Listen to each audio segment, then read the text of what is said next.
Alright, hello, welcome to Ben's OP Game Show, recorded live at 3 p.m. Pacific Time. Show where I yell at Tyler for typing all day, every day.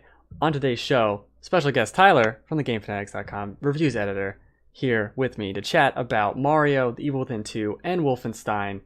How you doing, Tyler? I was typing for a good cause, as I usually do. The worst. Just awful. Just an awful person. Alright, so I'm juggling like 7 different mice as I set. Let's talk briefly about Mario Odyssey. It's a very big game. It's a very big day for gaming, and I've played about 2 hours of Mario Odyssey.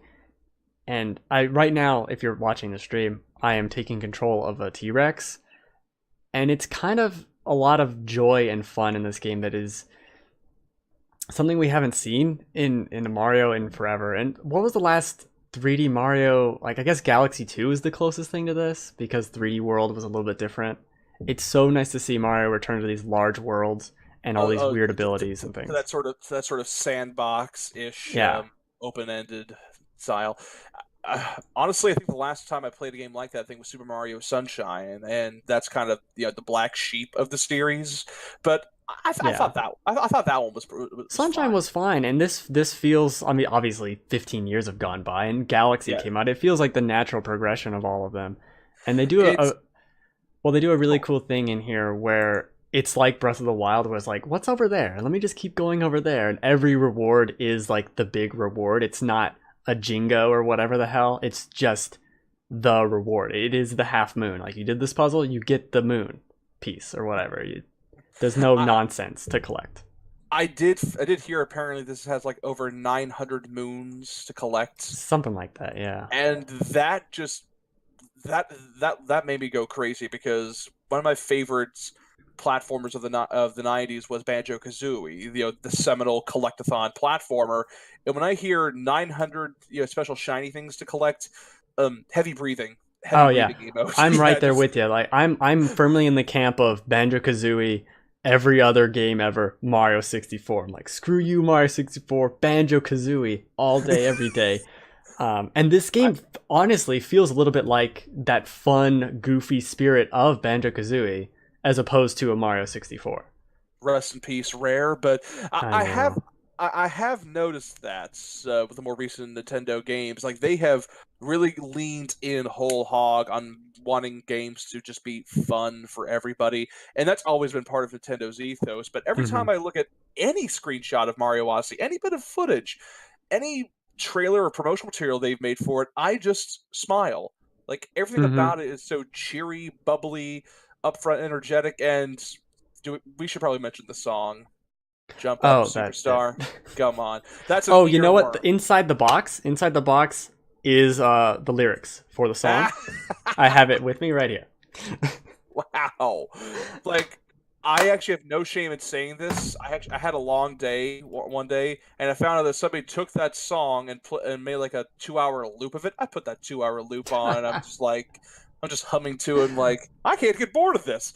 I don't do that with songs. I hear it once or twice, I'm like, okay, moving on.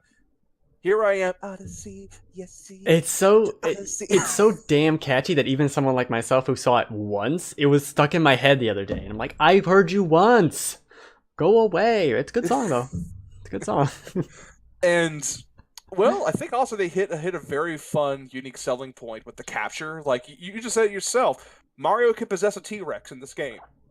Yeah, and it's everything. Like, you're at the very beginning too. It's like 15 minutes into the game. Here's a T-Rex. Here's a Chain Chomp, and you're taking control of them and doing things with them that are that fun Nintendo magic with everything I've seen so far. It's fantastic. Any other game could easily keep joking about how it's like, something dark or sinister. With Mario, it's just happy and fun. I mean, what's the worst that could happen? You put a red cap on with eyeballs, and you get a mustache for a while, and you hop around and. It's a demon possession. What is he going to do now? Woohoo! What is he running around for? He's jumping around. He's going on about saying he's getting gold coins. Yeah, don't worry about it. Don't worry about it. Just relax. Don't think about it too much. We're here to have fun. And that's what it is. And you go to the desert. I don't know if you've seen the desert world, but it puts you there. And I just go like, okay, I'm gonna go this way, and I went nuts, finding moons here, moons there, and it's all these weird things. I'm like, what's that? Let me explore that. And I want to play it now. Like, it's really good. That is one thing I am concerned about, though, because every time I kept seeing all these different worlds, New Dock City, the desert, the ice plant, the ice world, the Candyland, world. What I'm concerned about is just how large and how compact those worlds are. Like, how much is there to explore? How much is there to discover? How much is there to chew on? Because I know this isn't an appropriate comparison, especially considering what we just found out about recently, but it reminded me of how the hub worlds were handled in Lego Dimensions. And this is just me talking concept. Once again, I've not played Mario Odyssey, but I remember going to Lego Dimensions and like, hey, look, I get to go to Middle Earth, and it's just like there's the shot, there's Hobbiton, and then there's Mount Doom, and there's like nothing else. It's like there's like two moments of two major landmarks, and then everything else is basically there's also Rivendell, and there's like three major landmarks, and everything else is busy work, and I'm like, okay. Then I go to Gotham City because Batman's in the base game. It's like, oh, there's Gotham, there's Arkham Asylum, there's Metropolis. Like I always get worried whenever I keep hearing there's multiple places to go to, especially in a game like Mario Odyssey. Because is it just a bunch of architecture and some busy work connecting it, or does it feel cohesive? Does it feel like you want to explore all of it? I want to explore all of it, but it does. That's tough to say. I've only been to 3 worlds. The first one's like the tutorial place. The third one is much bigger than the second one and is the desert, and has all these different places you can go to, and it feels kind of a mixture of an open area of a Banjo-Kazooie where you're getting different things and it's just all self-contained, but it also has the main quest of like, go over here, and once you do that, then you go over here, and then it keeps furthering it out. I don't know if there's any other larger. All right, that's fair. All right, that's perfectly fair. This is your first impression. You said you've only played about 2 hours. Yeah, not even 2 hours, and I collected coins for about half of that.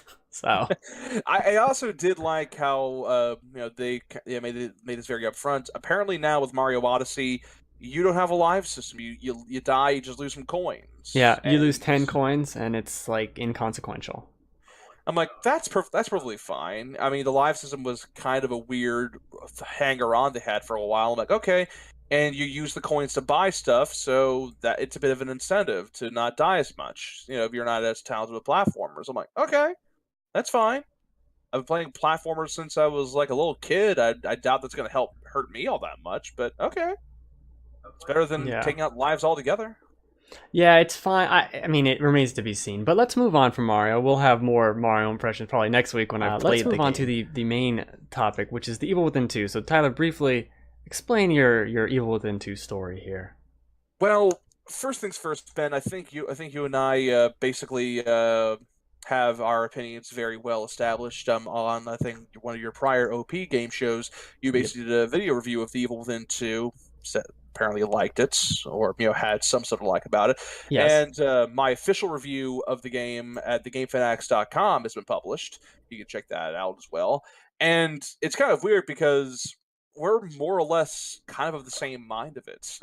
Of course, Evil Within 2, Shinji Mikami's, I guess, second attempt at being the master of horror. In this one, from what I understand, he's more of a producer role and wasn't as intimately involved. Yeah, he was a producer this time around, and the director was John Johannes, he was actually credited as the lighting guy. Like apparently he was doing the lighting production of the engine of the first Evil Within. Apparently he's involved with the director, and it's a weird beast of a game, and for me it's the kind of game I actually like to play more times than not during the year, because it's kind of a weird mess, but I can't fully call it terrible. I can't fully call it great, but I can't call it That's bad. The thing, like my review, if I like think back to my review and I'm like, this sounds so negative, when the first 6 hours or whatever of the game I loved so much. But it is, and we've kind of talked about this before, it is the death by 1,000 cuts. Like, it is just so many little things that are like, why is this here?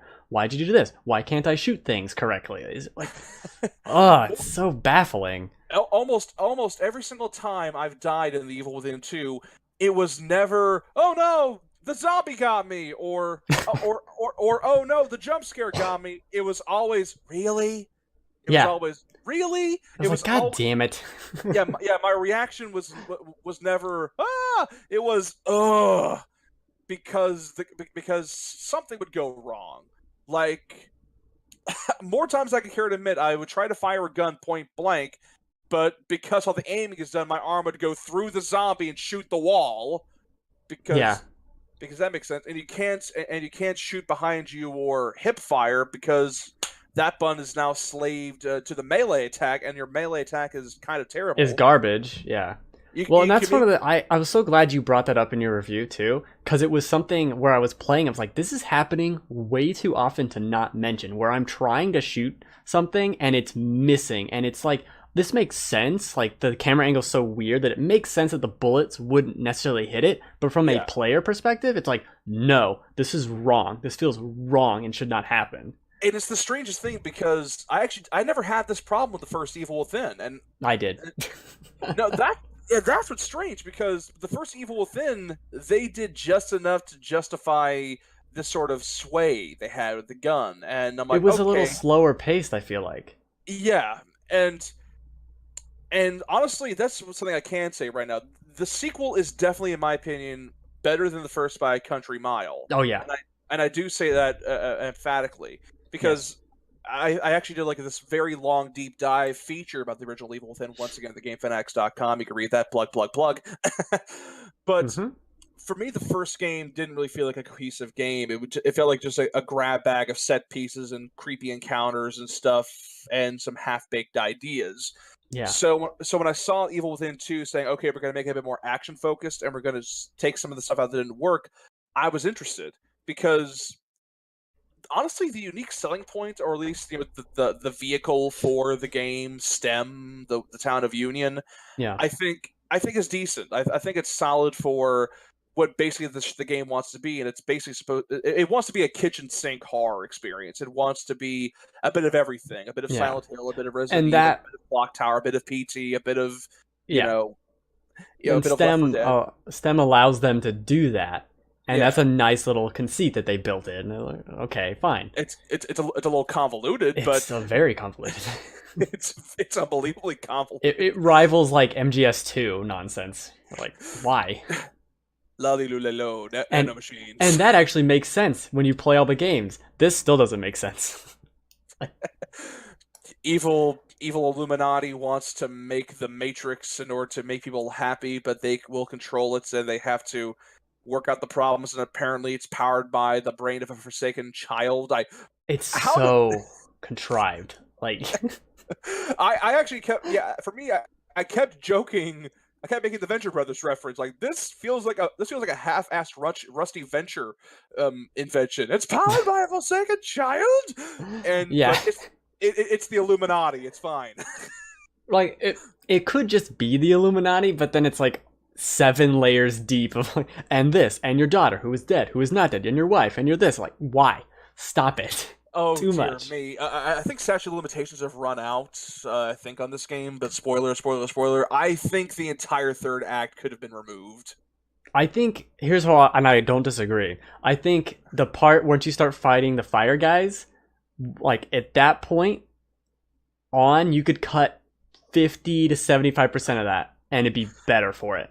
The only thing I actually liked about the second half of the game, where you're fighting Father Theodore, the crazy cultist man, is is that unexpected boss Yes, rush. and that was awesome. That was like, oh, that was a payoff for 2 games, and it was perfect.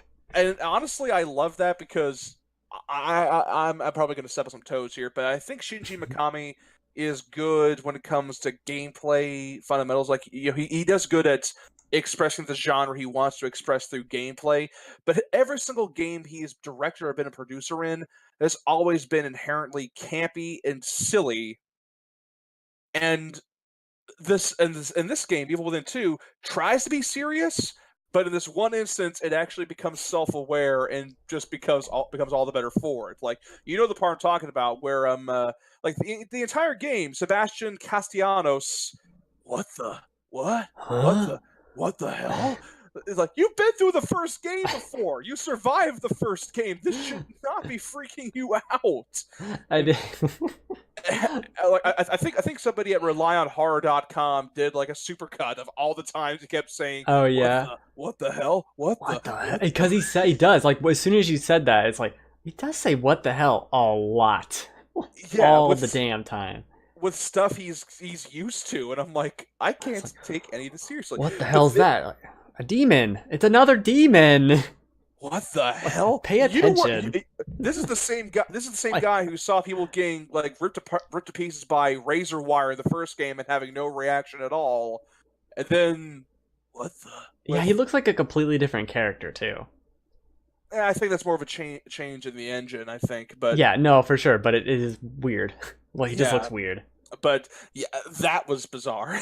But for me, it was with Father Theodore, where he pulls back the monsters that Sebastian fought in the first game, and you're running from the Chainsaw Maniac again, like, oh, it's like the first game. And he has this wait a minute reaction, and then turns around and attacks him. And that was cool. I feel like there could have been more payoff and build up to that than weird visions you kind of got, maybe, if you explored in the game. Yeah, it's a hint at that. And I think that's probably the bigger problem. Like, it feels like a sequel in order to rectify the wrongs of the first game. Without doing some of the amazing things the first one did. Like, I really enjoyed the boss fights in the first one where they weren't about fighting. They were about surviving and, like, running away. And this game's like, no, just shoot it all the time. I actually had the exact opposite reaction, believe it or not. Yeah, I know. I didn't. I've mentioned before. I actually hated the first Evil Within because it was terrible at telegraphing those sequences. It was terrible at making it clear to the player that this is a moment where you have to run. This is a moment where you have to escape. This is a moment where you can't fight directly, or you're going to waste all your bullets. And with Evil Within 2, they do a better job of pacing it out. So when you do eventually fight a monster, it's like, yeah, no, you have the weaponry. If you can kill it, go for it. But the difference, and I don't disagree, because it does have a very bad tendency of being like, do I fight it now? And like, I don't know. But Laura, just Laura. Oh yeah, screw Laura. Well, once you play through it again, you're like, I don't need to fight her like ever. You just run away. But it built those characters up into something bigger and important, and that's why they can show up in the next game and be so impactful. Whereas this game introduces nothing. Well, I think the closest thing to a setup was the photographer Stefano. I did like Stefano. I actually liked his build-up with the Obscura and his weird artsy serial killer stuff with the time-stopping photographs. For me, that was good setup. I think he was actually a good villain, even if the battle was kind of tedious with his teleporting and stuff. I think the battle is what killed it for me. It was like, this was probably the worst boss fight in the game, I think, was his fight. If they did a bit more with that monster camera lens with the tentacles, for the third act, that'd been a bit more intensive. But I liked that build up, as you said, because they were seeding him out. Because the entire first half is he keeps toying with you with the cameras and the setup, and when you face him, it's a bit of a letdown. But that was still a crescendo to his encounter. And then, like I said, for the second half, this is weird. This is weird because the entire as a point of reference, I do my best to look at other reviews from other outlets before I write for the Game Fanatics. It's a trick I do. But after I finished, I looked around and some bigger outlets were like, "Oh my god, the second half is so much better because it's faster paced and more linear and it feels more like an action game." Like, that's kind of why I didn't really like it. And that's what it does poorly. It's not a great action game. It's a better stealth game. But the second half is like the worst part of the stealth. So when it feels more like The Last of Us meets Silent Hill, I'm with it. Yes. But then when it tries to be Resident Evil 4.5, it's like, oh dear. It's not. Like, your mechanics are not Resident Evil 4 mechanics. You can't do it. So stop putting me in situations where you're trying to do it. Oh my gosh! Like, I think there was that firewalk level where you have to go through a gauntlet of zombies. And and you have like a little arena to stay in. It's so small and you can't see anything.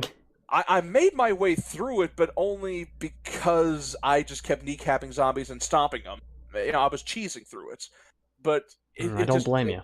It didn't fit. But yeah, the second half for me also. Call me an artsy fartsy type, all you like. At home I kid, and I call myself that all the time. But for me, the whole impetus for the whole journey, Sebastian trying to look for his daughter, I thought was kind of rote. Like this may give me some hot water, some people, but the trope of the neglectful father trying to save his daughter has, or at least redeem himself as a parent, I think has kind of been done a little too much recently in games, even in games I love, like The Witcher 3 and The Last of Oh, Us. The Last of Us, yeah. Yeah, and I'm like, okay, I don't really care. I just think it didn't, like, the idea of this character showing up halfway through and being like, "No, I'm the bad guy," was so like, but I don't care it wasn't. about what. He wasn't really the bad guy though. He was just another guy that was with the group, and he's like, I can take over this world as well because I am the voice of the new world order. Which I It's think which I think fits because once again, Shinji loves him some camp, and these villains are campy as heck. I think So he needed to be set up before. But it felt like he came out of nowhere fast. yeah, Like, that I think's the problem. Once Stefano's gone, the second half begins. He just shows up. But for me, the problem isn't that he showed up or he was the next threat. It was that they then decide to make it all about Sebastian's guilt. They make it all about how he neglected his daughter, and that's how he controls him, and that's how he's messing with his mind. And I'm like, you didn't do any of the setup. Like, yeah, here, yeah. and in fact, it made me wonder more about some of the other things in the game that weren't resolved. Like, I didn't go with it too much, but there's like a couple sequences where you go back through snippets of the first game against a sort of like ghost girl, sort of. Yeah, Never this gets weird resolved. stealth ghost mission. Yeah, it's like a one-off. You Well, never there's a think. bunch of them. There's like 5 or so of them, but they I don't only go anywhere. I only came across one of them. Like I only triggered one of them Oh, in the really? start. I got it to where she was like, she would pop up in the open areas sometimes and kind of hunt me around. I just had to run away. I didn't know what to do. I only came across her once, and it's when you're going through that corridor mini game where you have to like look through the mirror and find the right door to go through. See, I don't think I got that one.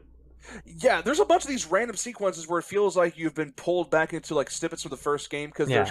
because they kind of look like the old game, and I went through it once, and I'm like, this never resolves anything. Like apparently, like they were hinting that maybe Joseph Oda from the first game may be alive, but not really. Um, Yeah, which goes nowhere. yeah, there's much that kind of goes nowhere. And once again, statute of limitations. The game's been out for a while. I've mentioned this before. The stuff with Theodore, I think, worked fine. My problem was like the very final 3 or 4 chapters of the game because it's such an out of left field twist that just kind of wants to pad the game out, and they really want to beat in the whole, family man, lost family thing with Sebastian because they kept saying. Hmm. Because they kept saying the daughter's the core, she's keeping the world together. You need to get her out, or things will go Oh, wait, bad. briefly, can we talk about how bad some of the dialogue is? It is so, so goddamn bad. Like, did anyone read this? Can we get a second pass? Just a second pass. Just a second one. I actually didn't mind the dialogue all that much. Oh, it's bad. Oh, yeah, it's bad. It's bad, but it's B movie passable. So I'm like, okay. I get that's true. That's fair. That's fair. Yeah. They actually kind of hinted that. Okay, this is very clearly like this is like a major high end, high budget production, high production values, big sci-fi concept, B movie script. Yeah, it didn't fit. It was be saying things like, and that's my daughter over there. I'm like, why are you saying that though? We know.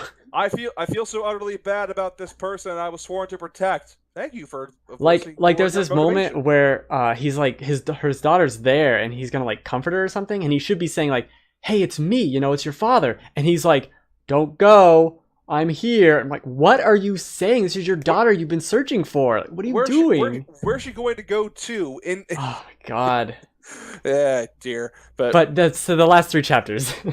Yeah, the last 3 chapters for me is where it kind of lost me because that's probably the most out of nowhere thing happening. Like with Theodore, there was some build up. Like, oh yeah, he was part of the program, and he went all David Koresh. He went rogue. I think that's the closest thing I can call it. He went all David Koresh. Yeah, come after me, I don't care. And then they just pull out of nowhere that, oh, his wife was also in there, and she was actually the core of the entire time, and she's been confessed and corrupted, and now she's protecting the daughter because the daughter's still the core, but she's the core and I'm the core. Plot. Like Okay, so the plot plot. wise, it falls apart. But I think Oh, gameplay wise, the last part is actually better than the tower with Theodore and all that nonsense. yeah, I would say that. Yeah, yeah. There's some plot holes you can drive a semi truck through the finale. Oh, for sure. Oh yeah, it gets really weird, but I will say it definitely picked up because they actually allowed you for more stealth. They actually allowed for a Mm-hmm. bit more output. Although I get a feeling that the game expected me to actually pick up and use the sniper rifle and the assault rifle because there's like a mini boss right before the final battle that kind of tore me through pieces, and I love that fight. dear, yeah, different playthroughs, I guess. Yeah. But I did, but at the same time, it's the strangest thing. Like, I know this game makes really no sense. It's kind of like, as we've been talking, as you guys may have realized, this game's a hot mess. This game is a weird mess of stuff that works, stuff that doesn't work, stuff that's Uh huh. just kind of off.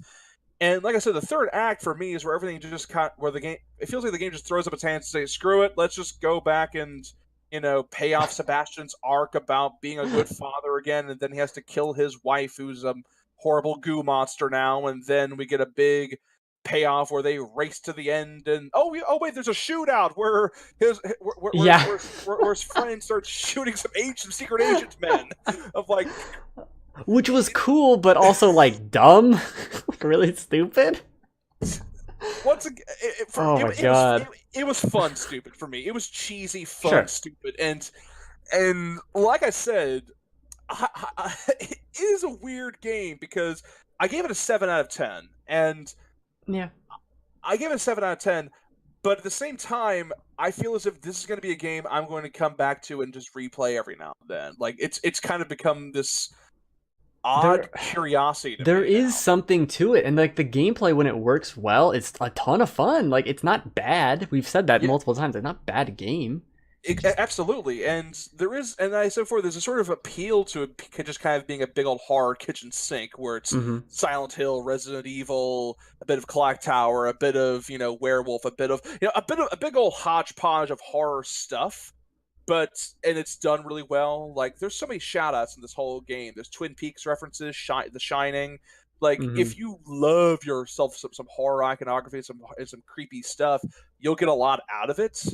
And there's a lot to like, but there's just so much about it that's just kind of off, and I think that's kind of what makes it fascinating creatively. Like this this game, I feel as if had a bit more on its shoulder than some of the stuff because I haven't seen a season pass announced for this thing.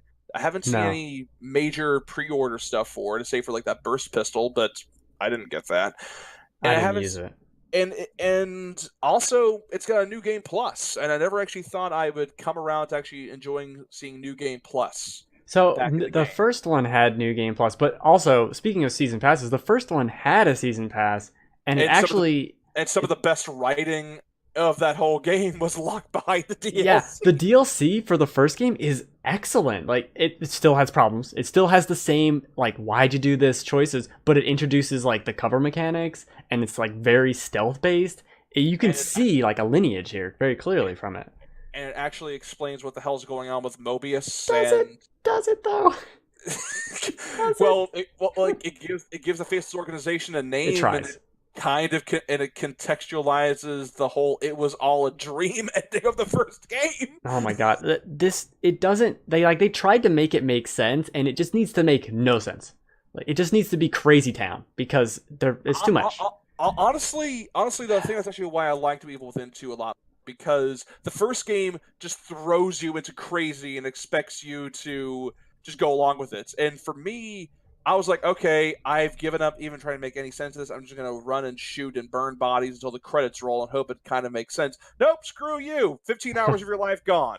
But Oh my god, it's a big fuck you. That the oh, end of that game. it's a major screw you. But Evil Within 2, it's like, okay, you're going into the Matrix, but it's gone all Hellraiser due to crazy people inside. Reasons. Deal with it. Also, your daughter's in there. Go save her. Okay, that's understandable, and it's a good vehicle for that. And it just feels surreal just talking so much about this, but also New Game Plus. Like I wish games now did more New Game Plus features, and it isn't just play through a game with all your stuff. It's like, oh hey, you beat it before. Here's new difficulty. Here's some costumes. Here's some new weapons. Oh yeah, when you beat the game, it's like here's 30 things. All right, cool. It's like oh hey, yeah, like here's young Sebastian. Here's Sebastian's look for the first game. Here's Sebastian the crab from The Little Mermaid. Somebody's gonna mod that in, I bet you. Oh, that's why I got the PC version. Yeah, you with your PC. But oh dear, but it feels so detached from a lot of the more bigger stuff that came out this month, and I think that's kind of why it's sticking in my head. Like, it didn't have the Shadow of War microtransaction nonsense. It didn't have. It's a game from a different time almost. Yeah. And I think that's kind of why it's stuck in my head a lot more. Not just because I feel as if it was a very creative experience that just kind of went all over the place. Like I think it's the reason why there was even a fan base of the first game. How honestly kind of avant-garde it really was as a horror game. It just kind of said, okay, here's what works. Now let's experiment with it. And yeah. I think that's why I both liked it as I played it, but also was a bit curious about it when it came to my critical assessment of the game, because 7 is not bad. I gave a 7 to Friday the 13th, and it still has a consistent fan base, more so than Dead by Daylight, and that's perfectly fine. And while it's probably not going to be on my game of the year, come the end of the year, I'm still glad I played it. I'm still glad people have checked it out, and I think it was a good sort of experience to have during Halloween. Like the marketing, putting it out Friday the 13th, fantastic.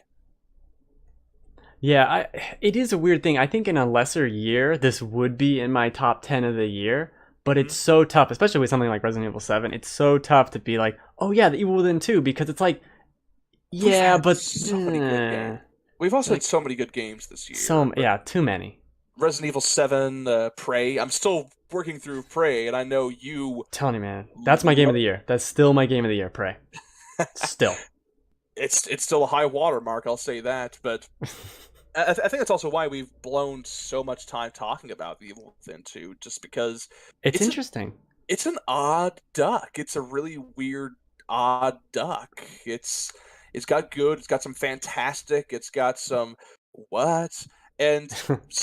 There's so many little ins and outs. Like I only just found out. Like I play usually now with my trophies disabled. Okay.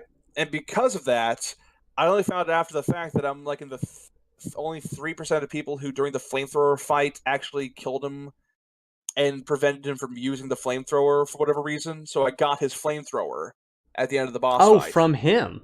Interesting. Yeah. Okay. Yeah, apparently there's actually a trophy where if you fight him in such a way, it's the trophy is very vague. It says you prevent a disciple from using one of his toys. That's all it says. Huh. And how I beat him when I killed him and the cutscene played out, I got his flamethrower. Because I got a broken flamethrower from him and had to get parts from the other guys. Yeah, so but apparently I did something. I wonder if you just didn't shoot the tank enough. Like you just shot him. Actually, that's how I killed him. Thing. Well, I shot him. Yeah, maybe that's it. Maybe that's all it is. It's just a certain amount of damage. I went through all of my shotgun rounds. Like I fully maxed out the shotgun thing, and I used those frost bolts and those the nitrogen on the side. Yeah, the nitrogen canisters. I actually kept freezing him and just kept popping him in the head. And then he went down eventually once, I went through like all 20, 25 of my shells and all 30, 35 of my rounds. That's what I love about survival horror games. You build up for the boss and you unload. Oh yeah, it's a good feedback loop. It's why they keep it around.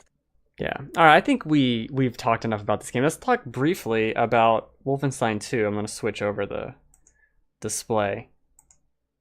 Wolfenstein II is a new Colossus. Wolfenstein. I gotta say, I keep forgetting the name of this game. It's like the New Order, the Old Blood, the New Colossus. I have no idea what game I'm playing. But I beat it this morning. And it's tough to say, because I don't want this to be a review. We can kind of talk about the game This overall. Is your initial first impressions, yeah. Well, it's final impressions, I guess, because I beat it. But there's still some other things. So, like, you beat it, and then there's things you can still do. These, like, missions that take place in the levels that you already been to, but there's other commanders and stuff to take out. And I think the moment-to-moment gameplay, like when it works, is phenomenal. There are some nagging problems I have with how it does its health system. Like the first game had this too, where you could overcharge your health and the difference and your armor. So you have like 200 health, 200 armor. And when you're going into a firefight with that much health, it gives you this weird godlike feeling that when you don't have it and you have like 30 health, you feel like you're made out of cotton. And it congratulations, that's just Wolfenstein gameplay, Ben. Well, I know, but it doesn't telegraph this enough, I feel, to the player, where I'm just getting shot twice. Oh, now I'm dead. But before I could get shot like 30,000 times. And there's no visual way except for the numbers, which in a firefight, I'm not looking at numbers. Something tells me that may be a bit of a holdover from it wanting to appeal to its own roots while also not wanting to appeal, while also trying to...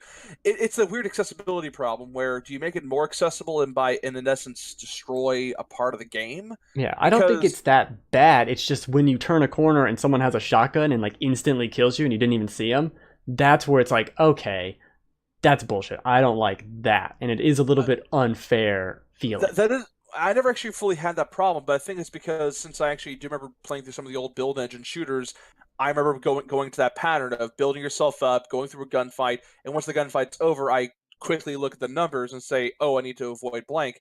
Because I think the game does a good job of articulating when you're getting shot, where the shots are coming from, the damage in question to go to the radial. That's fine. That's good modern shooter design. But I think you do have a bit of a point though. Like, you've been shot to pieces, but you're in the moments, and because you're in the moment, you're not fully thinking through your health. You're thinking like it's Call of Duty. Like eventually it'll regenerate and get back to the fight. Even if it won't regenerate, it just, you're in the middle of a fight. Maybe you lost all your armor, but you don't realize you lost all your armor. You're just trying to take cover briefly and like regroup, reload, and you go out there and you're just dead. And you're like, well, what happened? Oh, I ran out of armor. I didn't even notice. I was in the thick of it. I think we do need to preface this a little bit. I think you kind of mentioned several times during our preview streams of the game. You kind of said that shooters aren't exactly your bread and butter. No, I mean, I play a fair amount of shooters. I played Call of Duty and Titanfall 2 and Battlefield 1 last year. I played through Wolfenstein earlier this summer. Yep. And I like them a lot, but I prefer the slow stealth stuff. And this game does have stealth, which is I do like the stealth. I do like the stealth that New Order and Old Blood had. Yeah, I'm certainly not MLG pro, but I don't think you should have to be. I'm not like I was shooting the wall or the floor. I was trying to, well, I did shoot the wall a lot, to be fair. You did bother me a little bit. I was doing so bad. If I may be a little bit of a backseat player, I guess. I remember you really loving the dual wielding. Yeah, it is fun.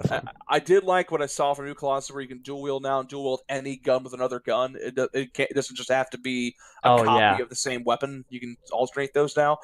But the thing is, whenever I played the new Wolfensteins, I would usually save those for close quarters and corridor rampages, so I could just tear through people. Otherwise, I'd stick to one and do the lean out, aim down sights, pop and shoot thing to conserve my ammo. But then again, that's because I've been playing on more higher difficulties, and I've been keeping in mind more ammo conservation and health stuff. And here I'm seeing you're trying to like headshot a guy from across the map with the pistol and the assault rifle. You're like, I can't get you. I can't get you. Well, it's probably my fault. And the whole time I'm like, just put one of them away. The thing too, and this is what I realized in that stream. Also was like the auto aim is really weird and not how I'd play games normally. Like it auto aims like to their head instead of to them. Mm-hmm. So when you go over the sights, it's just like boom, right to their head. But I was aiming at their chest and was moving the right stick to aim to their head. The stick up to go to the head. Yeah, it's already going to the head. Yeah, so. Exactly. So. And also the game puts you in all these situations where it's like you are a badass, kill all the Nazis, and you do. So it's fun to just be dual wielding, going around killing a bunch of guys, and then you'll hit a wall. Just go crazy. You'll hit a wall, and it feels like there's two different games going on here that don't quite work together with how I was playing it. Sometimes it didn't actually happen that much. That was probably the worst instance of it. I remember the New Order having that problem as well. Like when you were just fighting regular mooks and just taking your time and popping up, you're Yeah. fine. And then these armored super enemies would show up, and then suddenly it would turn into almost an impromptu boss fight where it's like, crap, now I have to use these tactics and just Uh-huh. whittle down the health bar of this guy. And And it, and for me that was the low point of the New Order. I And agree. to lesser extent the Old Blood. Like on the one hand, it's a good throwback to facing an Uber enemy from before, but on the other hand, I felt like they could have been a bit more creative with it instead of just being a bullet Well, sponge. and it happened a lot, and it was like 6 or 7 clips of ammo into these things. I was like, that's way too much. And they don't do that in this game. It's much more manageable. Yeah. And they're still powerful, and you got to avoid them and be smart about it, but it's not your fault. I did see that with the new Colossus. Like they're much more mobile now, and they're much more dynamic. You know what I mean? Like New Order, the badges show up, they would just move slowly, and they would have these really bullcrap flak cannons, and you have to avoid them. Yeah. And it became tedious. These guys force you to move and maneuver and take and be spatially aware and take your shots when you can, which is for me just what I've seen, what you've played with your streams. It looks like they improved upon that in that respect. Mm-hmm. Because for me, a bullet sponge isn't inherently a bad thing as long as you aren't just mindlessly plinking away at them. And making you mobile and keeping you going while also avoiding other stuff, I think, is a small compromise to that. Yeah, they did a much better job of that too. Also with like the special weapons you'd pick up from them just make you feel stupid powerful, but they balance it out while you're still fighting a bunch of crazy guys. Like, oh, I have to be smart here even though I have a giant laser. And they did a great job with Pop that. this guy first, pop that guy first, pop. And yeah.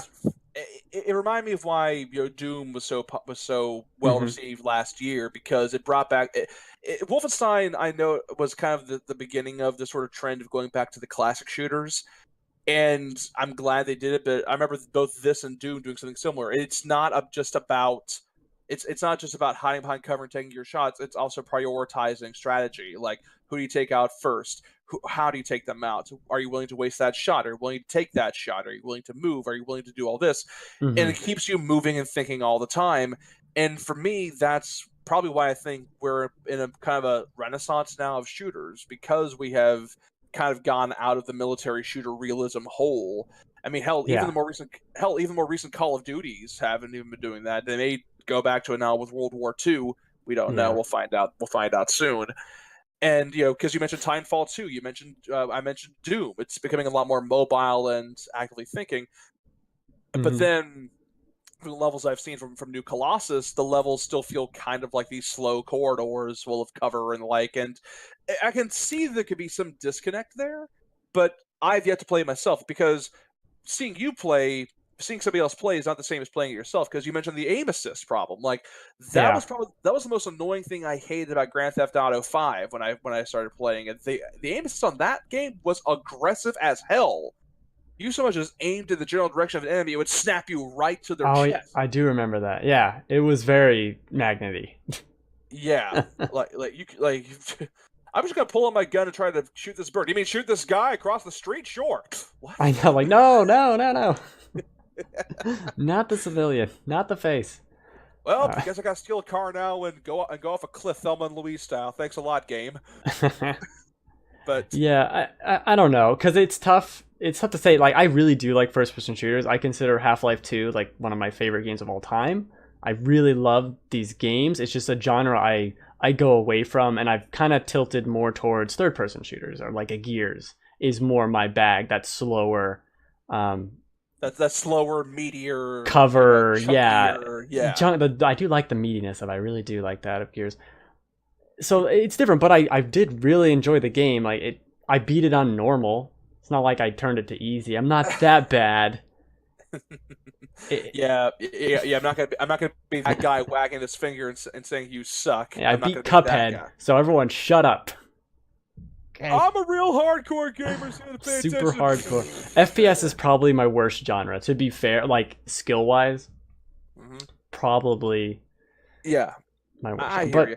And I really can't complain. I'm starting to get to the point where I'm actually playing through New Order on Uber difficulty, so I'm more acclimated to these mechanics, and it looks like it's a good healthy combo of more of the same, and.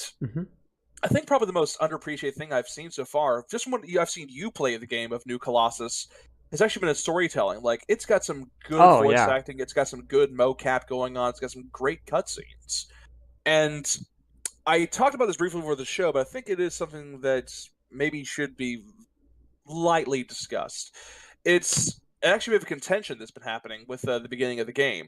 Apparently, New Colossus is a direct sequel to the New Order, so spoiler, spoiler, spoiler, New Order, spoiler, spoiler, spoiler, New Order, BJ Blazkowicz escapes the assault on Death's Head's compound, but he's dying, and they contextualize the opening as being this sort of near death experience flashback where you could see BJ's family, his sort of childhood, and Yeah. they bring up this sort of abuse element with this aggressive father figure, and there's actually a pretty terrifying sequence where he forces you to shoot your dog, and people have been talking about how that kind of muddles the message about violence, hating violence, and resisting against oppression. And for some reason, people are arguing that it muddies the water.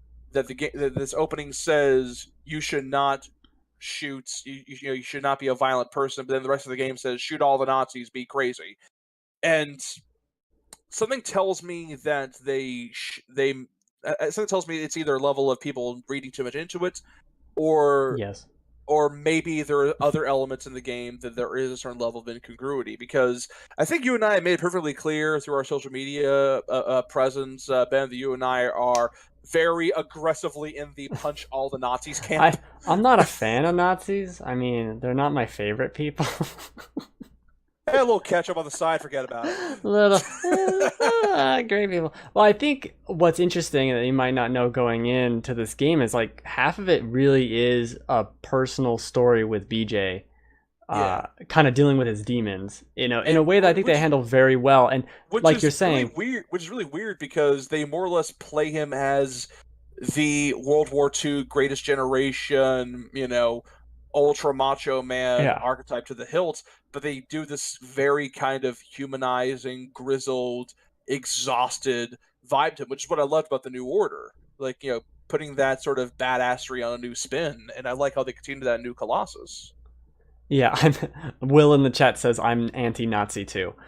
Good job. I love you, Thank you. Will. Yeah. And I do think they do a really good job of kind of having that personal story, having him almost go through this like, I'm dying. What do I do? What do I tell, the mother of my children while I'm fighting all these Nazis? I think they do that a great job at that, almost to the detriment of The world let's fight Nazis. Yeah, to the detriment of the world. Yeah. The world is going to hell, and I'm leaving the future to uncertainty. That's actually terrifying, and I like they went with that, and that being Yeah. the arc for a guy that could have easily been as very very archetypical as the Doom Marine in Doom 2016, and they Yeah. actually ran with it. So I'm like, shoot. It's pretty good. I mean, admittedly, that's not the whole game that you're dealing with your demons and whatever, but Of course not. it's not like the final boss is you in a mirror or something weird. Like but they definitely do readdress the stuff you're talking about at the beginning with BJ's father and his family. I get a feeling there's some context missing there because, like I said, I've seen some people argue that it muddles the water. That the game says violence is wrong, but also watch how fun it is to kill Nazis. I don't even think it says violence is wrong at the beginning. It's more of like, this is the world, to get used to it. This is how it's just contextualizing who he is more. And I think that's what people are missing about it, because on the very it very is upfront saying, it's the old Yeller situation. It's, be a man, take charge, but it was done in a very aggressively dark way with his father. Because if you notice, he came off as very anti-Semitic. He came off as very harsh, and he came off as almost being kind of a precursor to what would eventually happen later on in history with Germany and the rise of the Nazi Party. And I did like there was a bit of a foreshadowing there, like this sort of rise of these kind of people didn't just come out of nowhere, and that BJ's life was shaped by that long before he joined the army. I like that. Yeah. But I can think they maybe could have done something a bit different when it comes to the shooting the dog thing. Although I did like how you actually can like angle the gun to not hit the dog initially. Yeah. And I like that little bit of light resistance. So I think actually, in that respect, it actually reinforces some of the themes. And this is just from what I've seen from the very beginning of the game. And it's why I really do think both it and New Order have a lot more going on in their heads, a lot more than just being a shoot 'em up fest.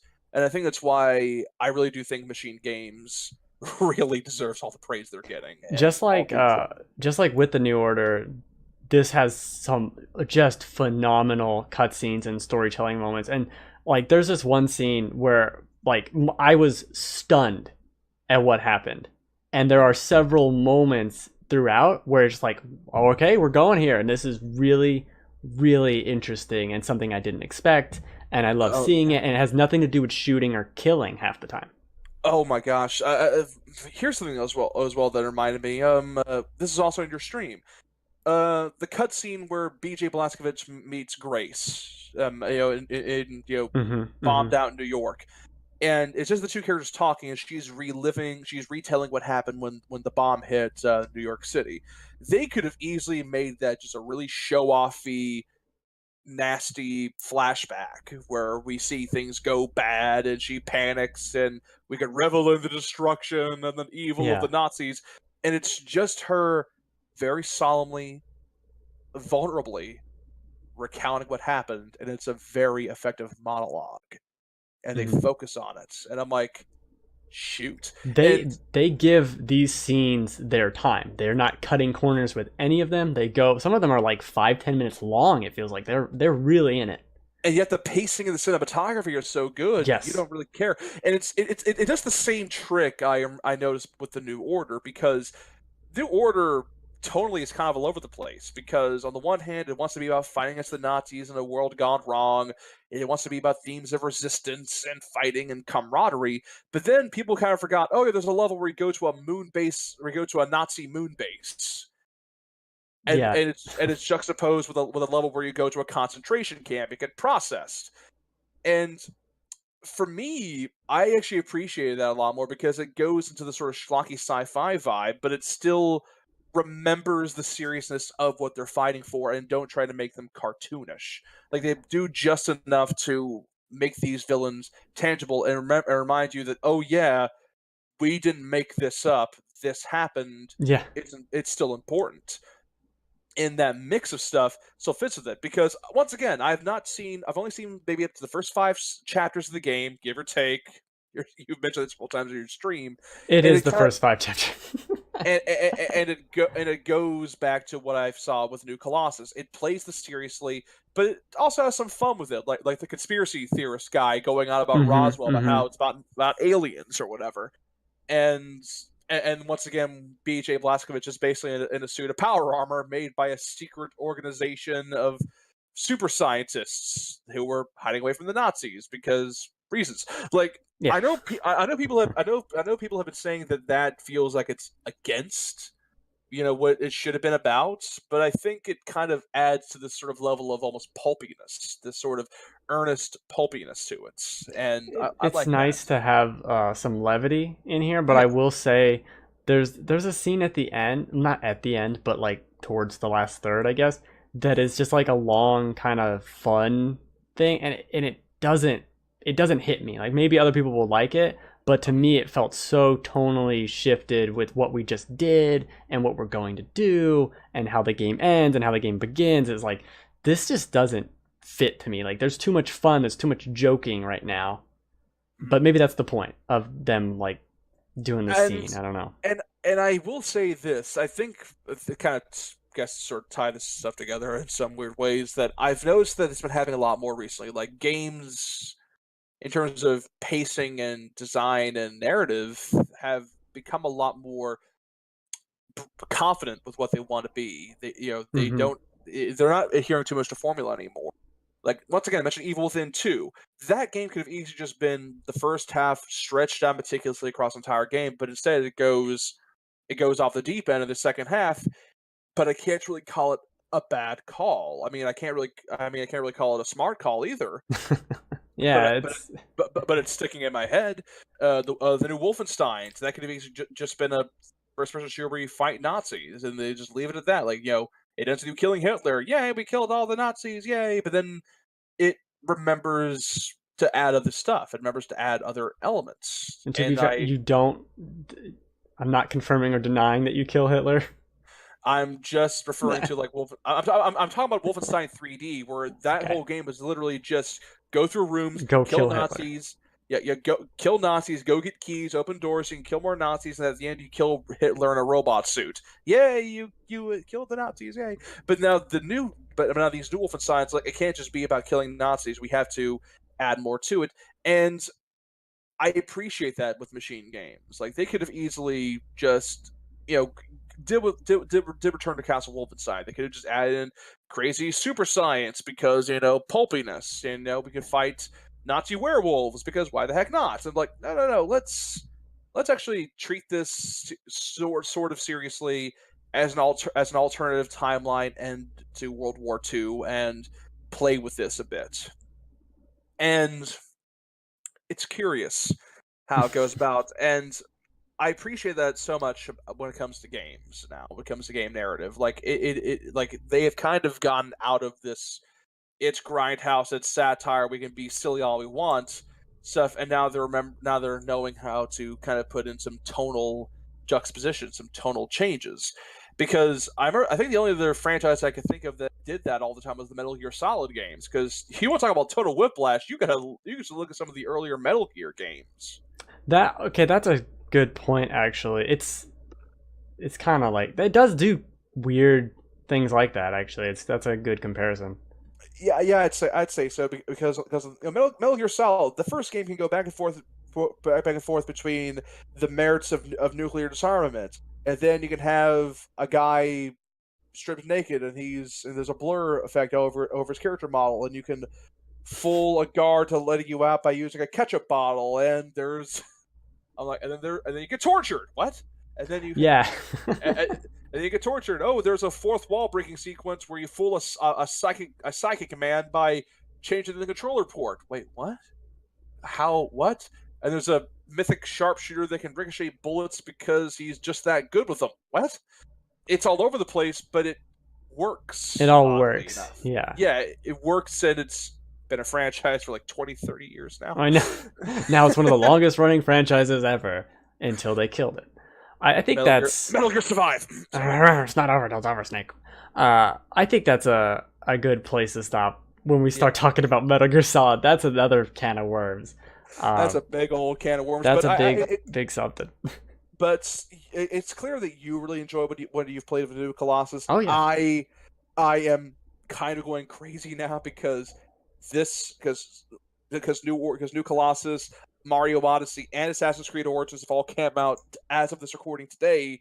So I'm like, oh god! I would say I've only played 2 hours of Mario, but I would get Mario. Oh, I love Mario. And Wolfenstein. Wolfenstein is like maybe to do everything. It's like 16 hours to do everything. Yeah. Beat the campaigns 12-ish, maybe. Mm-hmm. It's a shorter-ish game, but still really good. And I'll have a full review next week and review on the site forthcoming, which I will be writing also very soon. I'll be sure to make sure your words don't suck then. Well, that's debatable because I don't know if I could do that. But thanks for hanging out, Tyler. It was good to have you on the show. It's been a while. I think the last time you had me on, we were talking about Neo. Yeah, like 2 hours of Neo. Let's not do 2 hours of anything ever again. But Neo, no. Great game. Yes, it's another great game.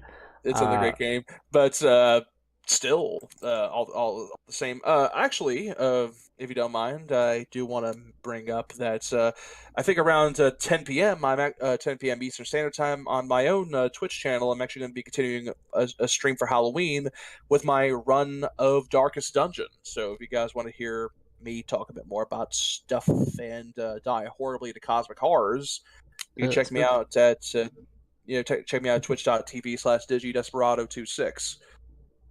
So all right, yeah, definitely do that. I've enjoyed watching you do weird things in Resident Evil 7, so that was fun for me. Since that's a game I played probably 8 times through. I did like speed runs of it. It's too much. Hey, I'm glad I finished it at least. So, and I think that's kind of why I'm just kind of saying, okay, crap, we have 1 week left in October. What can I stream? Darkest Dungeon? Yeah, sure. Let's That's play a bit of spooky Darkest enough. Dungeon. It's Yeah. spooky enough, and you can see me rage whenever things go wrong. And that's scary. All right, I do this show every Friday at 3 p.m. Pacific time, twitch.tv/thegamefanatics. Next week will be Mario and Wolfenstein 2 and I don't know, something else. Who knows? Some big news thing will happen. Maybe NeoGAF will go down again. Jesus Christ. All right, thanks for hanging out. Merry Christmas. Happy Halloween. What other holidays are there, Tyler? Easter? Happy Halloween, happy Thanksgiving, happy Turkey Apocalypse, happy Blood Bag Day, happy. Okay, that's enough days. That's enough. All right, thanks for hanging out. Good night, everybody.